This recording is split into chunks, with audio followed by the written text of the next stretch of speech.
আসসালামু আলাইকুম ওয়া রাহমাতুল্লাহি ওয়া বারাকাতুহু। কঠিন বিপদ থেকে মুক্ত হতে যে দোয়া আমরা পাঠ করব।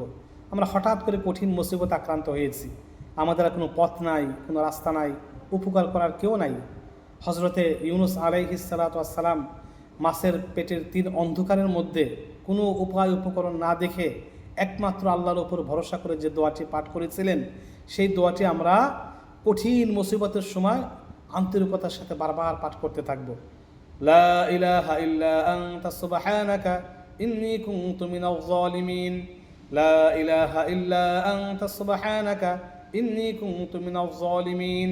এই দোয়া পড়লে আল্লাহ পাক বিপদ দূর করে দিবেন। কঠিন বিপদের সময় আন্তরিকভাবে এই দোয়াটি পাঠ করা। মহানবী সাল্লাল্লাহু আলাইহি ওয়াসাল্লাম যে কোনো মুসিবতের সময় দোয়াটি বারবার পাঠ করতেন, তা আমরাও কঠিন মুসিবতের সময় এই দোয়াটি বারবার পাঠ করব। আর আমরা যদি প্রতিদিন বিভিন্ন বালে মুসিবত থেকে বাঁচার জন্য পাঠ করতে চাই, কমপক্ষে 25 বার, কমপক্ষে দোয়াটি আমরা একসাথে 25 বার করে পাঠ করব। বা সারা রাত দিন মিলে 25 বার এই দোয়াটি পাঠ করব। এর চেয়ে বেশি পাঠ করলে কোনো অসুবিধা নাই, কিন্তু কমপক্ষে আমরা 25 বার পাঠ করব।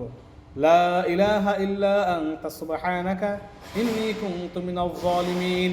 এই দোয়াটি আমরা অবশ্যই 25 বার করে পাঠ করব আন্তরিকতার সাথে। যে কোনো আমলের মধ্যে, চাওয়ার মধ্যে যদি আন্তরিকতা না থাকে, আল্লাহ তাআলার কাছে যদি বিনয়ী ভাব না থাকে, সেই চাওয়া, সেই দোয়া কখনো কবুল হবে না। তা আন্তরিকতার সাথে আমরা দোয়া কোনো মুসিবতে পড়লে আমরা এটা অবশ্যই পাঠ করব। আমিন।